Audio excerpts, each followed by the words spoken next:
nationwide. The mighty sound across the archipelago. Radyo natin nationwide. Serving the Philippines. This is MBC Media Group's Radyo Natin Nationwide, a member of the KBP. Radyo Natin Nationwide. Sa Pilipinas, iisa lang ang radyo. Dito'y Pilipinas, may isa lang tiradyo. Sa Pilipinas, usa lang bay ang radyo. DZRH Nationwide at Radyo Natin Network ng Manila Broadcasting Company. Sa Pilipinas, iisa lang ang radyo. Iliranon, imong katungod ang mahibaw sa kalihukan sa provincial government. Nahimugso ang programa.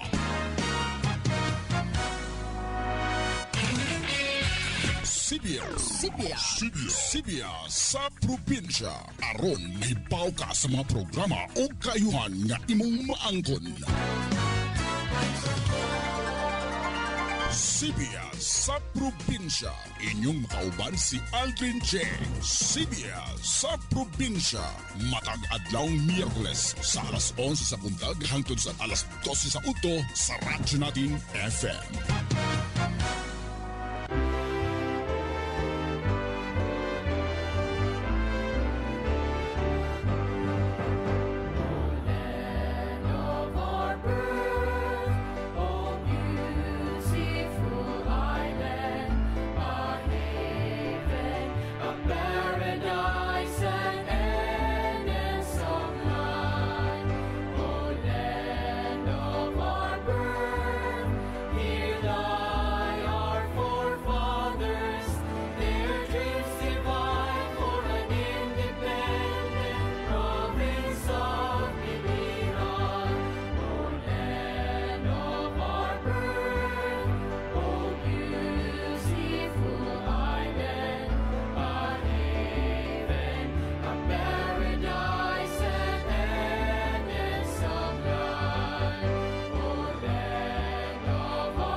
Hello, good morning. Malipayon nga adlaw kanatong tanan mga friends, mga hiniguman natong mga kaigsunan dinhi sa tibok nga probinsya sa Biliran. Dako-dako ako microphone. And welcome sa atong tulumanon Sibya sa probinsya sa Biliran. Aron kita makapamayag og mga impormasyon, mga palisiya ug mga programa ipinagi sa atong provincial government under the leadership of Governor Gerard Espina. Kumusta ka mo today? is Wednesday. March 12, ika-12 ng adlaw sa bulan sa Pebrero. Bueno, mga kaigalaan, ang atong balita karon na medyo dagan-dagan dito sa Metro Manila. Ang former president gidakop sa International Police. True din sa atong mga kapulisan kang General Nicolas Torre. Pag-abot gud niya din gikan sa Hong Kong, gitabo sa mga otoridad nato, gisilbihan og warrant of arrest. Nadugay usa nga mga lantugi og sa diretso nga dito Netherlands. So, mauna to dito that he's going to be there. Lilitison na rin to kung ano ang iyang mga kasalanan. Bueno, ang atong mga balita karon happy to announce that our partnership with the University of Santo Tomas College of Tourism and Hospitality Management and DOT is a go. They will be visiting this month of April, to do an assessment in Naval. Very good, ang mga taga University of Santo Tomas College of Tourism. Makakakita ka mo din nga nindot ang lugar sa Naval. April is next month na Ito po ang target natin, Sustainable Development Master Plan for Tourism, and for 10 years. Assessment and Tourism for Higatangan, San Pablo, Smart Locson, Lagoon, Smart Lagoon, at Karay-Karay, Bandirahan. Studies and research in the galleon of making in Naval. So dito Higatangan, gani nindot maka pasyada nga dito mga taga-University of Santo Tomas College of Tourism kay may ada na cable, wire cable nga mag-supply og kuryente dito sa Higatangan. Thank you, Province of Biliran. Thank you, DOT, Department of Tourism Regionate. Padayon lata, Padasig Naval. The UST, DOT, PLGU, and LGU Naval for Development, the Sustainable Tourism Management Plan, Master Plan for the years to come. Very nice kay nindot na ang Municipality of Naval, may mga beaches, nindot nga mga waterfalls. They will come to explore din sa ato. Okay. What is the next?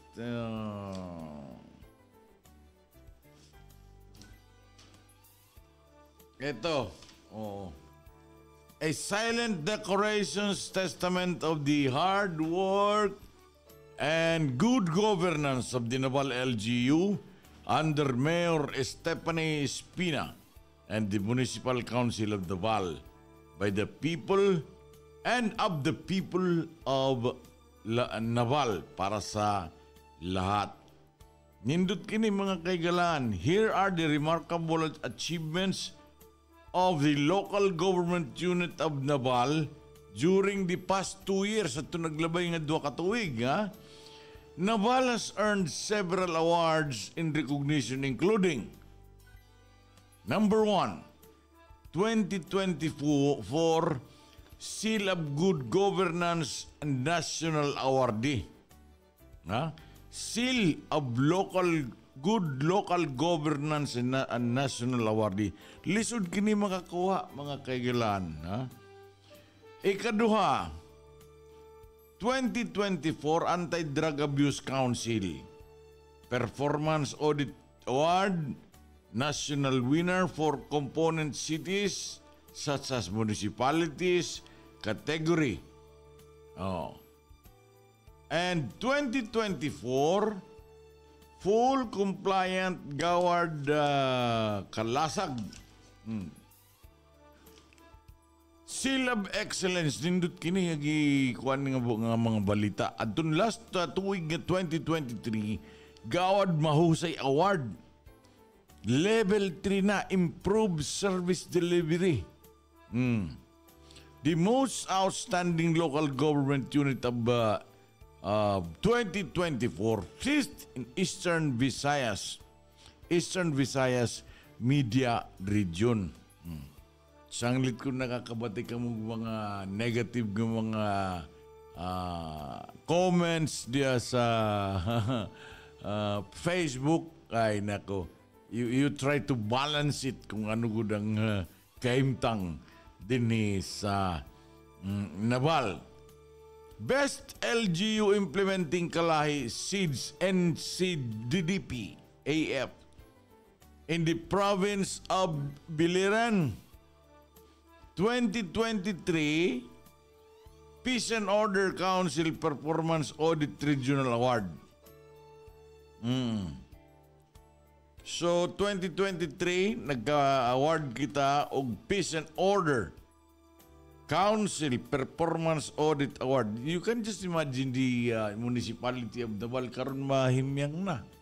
Nakabati na mo mga kawat-kawat, may dagad mga ginagmay mga kawat-kawat, may mga nakabati na ba mo may mga Aragway dito, Aragway dire, hold upan, ganon. Wala. So, itong 2023, nakakdawat kita ang Naval o Peace and Order Council Performance Audit Regional Award pa jud. So, 2022, Child Friendly Local Governance Award. Child Local Governance Award 2022. Adtong last year, 2024, the Anti-Drug Abuse Council Performance Audit Regional Award of 2023, the IBPLS Rising Star during the Local Governance Innovation Awards. Most Outstanding LGU Award from the Department of Agriculture. Unya, the RCEF, ang pagtaga Excellence Award, Medium Scale Category 2023 Dry Season. Another one is the Outstanding Partner in Statistical Planning, Policy and Coordination. Dugong Buhay, Dugtong Buhay Award. Next, Dugong Buhay, Dugtong Buhay Award, Dugtong Buhay Award for the Department of Health. You can just imagine din sa sa probinsya sa Biliran, nindot na ang health performance. 16 barangay passed the seal of good local governance for barangay. 3 barangays recognized as among the cleanest barangays in the DILG Kalinisan Program. 3 ka mga barangay na recognized among the top performers in barangay road clearing operations o BARCO. LGU Naval extends its gratitude to the concerted efforts of the LGU, partner agencies, and the community. This success is for the people of Naval. We head to the 2025 karong tuiga, with a renewed vigor and a madasigon spirit.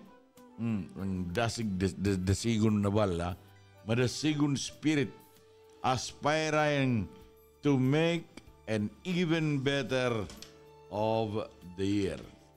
Okay, ang atong takna, 16 minutos ang nakalaway sa alas 11. May puminaw lang gyapon kamo sa atong tulapanon. Sibia sa probinsya sa Biliran.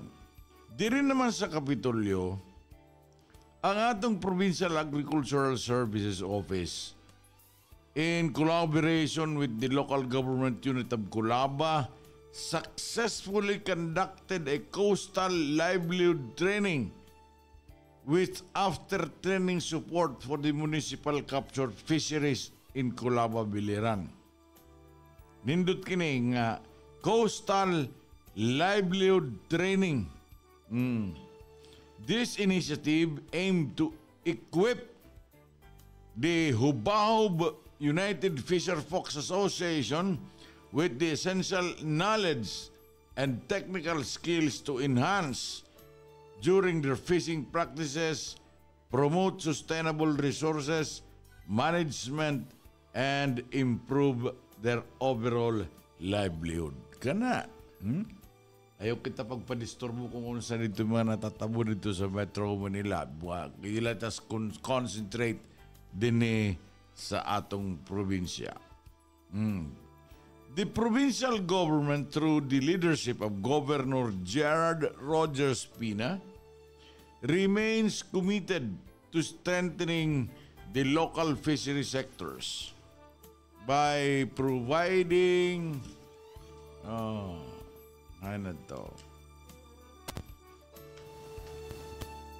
by capacity building programs that empower fisher folks and contribute to the sustainable development communities. See, nindot kini mga may mga pictures sila diri. Okay, ang atong takna 18 minutos ang nakalabay sa alas 11. Nagpaminaw lang gyapon kamo sa atong tulumanon Sibia sa probinsya sa Biliran. Balik-balik kunta na tabo dito Manila kagahapon, ha? Pag-abot good ni President Rodrigo Roa Duterte nga ni sa Pilipinas, kaubang ng iyang common law wives, si Hanilet, o iyang anak, kita po dayon sa mga authorities, sa dinhi pagod mga authorities nato sa Philippine Authority led by General Nicolas Torre. And he was brought ngadto dito sa and that there they had discussions pero wala padugaya pa kay ingon nila nga it was that immediate nga they will bring the former president Rodrigo Roa Duterte to the Netherlands. Kagabi mismo 11:30 kagabi ning lakaw. I do not know kung unsay mga plano karon. Mamanay talk of the town karon, ha? Pero sa bagay, tapos naman ang iyang term. Tapos naman ang iyang termino. Makikialam gad kita paminaw lang kung unsay mga balita diya sa radyo o telebisyon. Si Congressman Jerboy Espina Jr. of Biliran's Lone District has spearheaded the ongoing relief operations to assist residents affected by recent typhoons and fire incident. Ay, karon di ay. Na Fire Protection Month, the month of March, and Women's Protection Month. The fire incidents here in Naval, Colaba, and Kawayan. Family food packs are being distributed to alleviate the immediate needs of those impacted. Today, March, is the celebration of women's empowering the women para makaibaro kung unsa ang mga katungdanan sa mga kababaihan dinhi sa atong katilingban. Unlike before nga magtinungits lang, ha? Karon the same, ha? Kung ano ang katungod sa babae, mo pud ang katungod sa lalaki. Katungod sa lalaki pagtrabaho, katungod po sa babae pagtrabaho. Women empowerment. That is true. Huh? So, let us all respect our women, labi ng mga lola, nanay, ate, unsa pa na din na. Let us all respect them with genuine love. Kaya kung wala sila, kaning mga kababayanan, wala po kita. Natural, ha? Okay. Fire Prevention Month. Fire Prevention Month. Today is March 2012. It's a Fire Prevention Month. Iwas sunog. Aron malikayan nato ang mga peligro sa atong kinabuhi. Lisod ba yung masunugan? Kay ba pag pinanhakot la, umayo kung naay mahakot, kung may mahakot, dagan ra bang natabo nga sunog? Gikan pag-start sa March, ha? Dagan, dagko, pagod ng mga sunog. What a coincidental. Kay ang heat index karon mainit. Ha? 40 degrees Celsius ang heat index. So, kay mao bitaw nga gi-declare ang month of March as the Fire Prevention Month. Kay init ang panahon. Nya karon plus unsa pa mga aktibidades din sa atong kuan katilingban, disgrasya, may tabo, sunog. Likaigod nato ang mga ang sunog kay dako ang kadelikaduhan. Din taon man mga kakaluoy ang mga katawhan, mga katawhan dito labi na dito Metro Manila. Okay, dinilang usa nato temporary tatapusan natong tulumanon karong adlaw. Ay sa pa. Ay na to. Ay oo. Bueno, uman naman ni kini nga atong gi-announce sa susunod na pud kita nga Miyerkules ang atong oras 4 minutos sugsa mag alas 11:30. Sa ngalan sa atong gobernador, si Governor Gerard Espina, ug sa ngalan sa atong Provincial Information Office, si Attorney Ed Igano, kini si Aldrin J. Nagpapasalamat sa inyong paminaw, mayong udto. God bless and mabuhay.